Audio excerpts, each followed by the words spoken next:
नमस्कार पुणेकर माझामध्ये आपले स्वागत। सध्या आपण थेरगाव या ठिकाणी आपल्याबरोबर सर्व ग्रामस्थ या ठिकाणी उपस्थित आहेत। आज या ठिकाणीचे कावडीचं जे आपण यात्राच्या याच्यामध्ये कावड यात्रा काढता त्याचं स्वरूप कसं असतं? कावडी यात्रेचं स्वरूप म्हणजे सालाबाद प्रमाणे पैठण तीर्थक्षेत्राला आमच्या दोन्ही गावातून घरोघरचे सर्व युवक तरुण मंडळ आणि सर्व ग्रामस्थाच्या वतीने एक परंपरा चालवा असल्यापासून महादेवाच्या यात्रेकरता पैठणहून गंगेचं पाणी आज दिवशी महादेवांना घालण्यासाठी आणतात।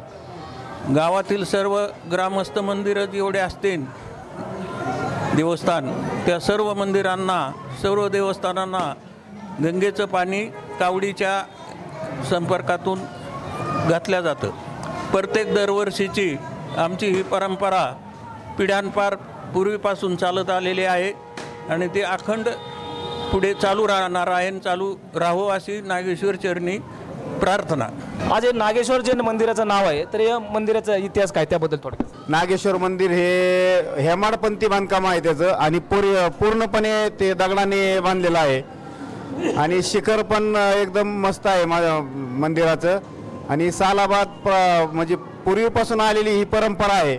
ही पायी कावडीने पाणी आणलं जातं। 4 दिवसामध्ये पैठणहून थेरगावपर्यंत येऊन हे उत्सव बार्शीच्या दिवशी साजरा केला जातो आणि सर्व देवांना हे पाणी घातलं जातं।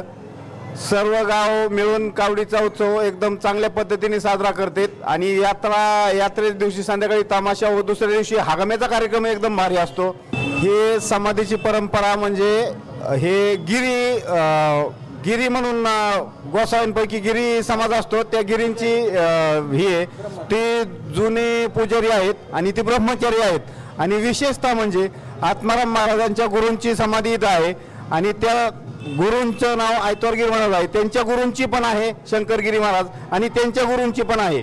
ह्या संजीवनी समाधी असून त्याचं जीर्णोद्धाराचं काम आता चालू केलेलं आहे आम्ही आणि इथं गुरुवाची पण एक समाधी आहे। हे सगळे संन्यासी असून आज तिथं कावडीच्या उत्सवामध्ये गुरुवाला कपडे केले जातात दरवर्षी।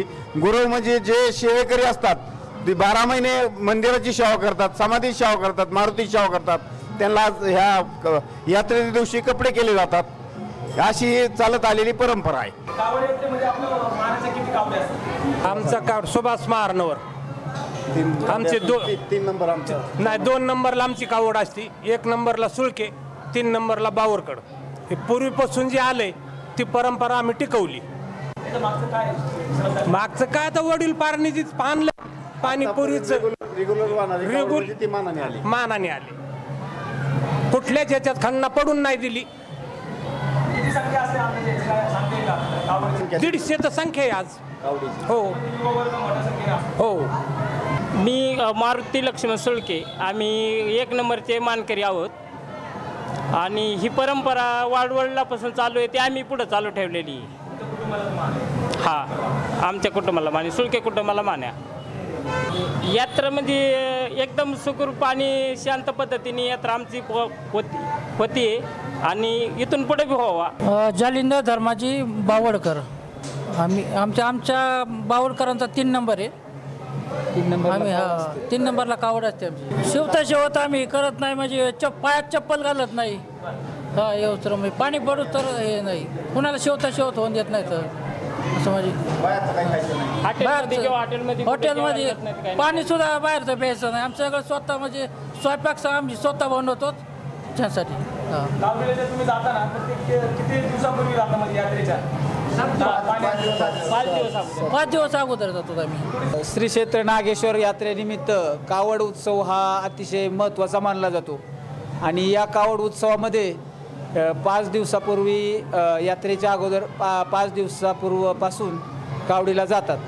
तर ते चालत येतात आणि ते कोणाचंही अन्न कावडीचे जे भक्त असतात ते खात नाहीत आणि शिवत अजिबात होऊ देत नाहीत।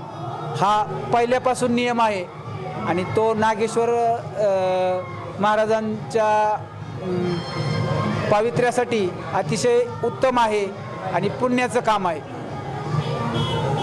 एवढं आमच्या गावात नियम पाळला जातो आणि यात्रा व्यवस्थित पार पाडली जाते। युवा वर्गासाठी आज युवा वर्गासाठी फक्त हेच नागेश्वर शनी प्रार्थना करतो की आज जे वाईट वागण्याचं व्यसनाचं याचं प्रमाण वाढलेलं आहे हे कुठंतरी आळा बसावा, हे चांगल्या पद्धतीने जुन्या लोकांसारखं चांगले व्हावात आणि हे बंद व्हावं, ही एक नागेश्वर चरणी प्रार्थना करतो आणि हा उत्सव चालू आहे, हा असाच पुढे चालत राहावा.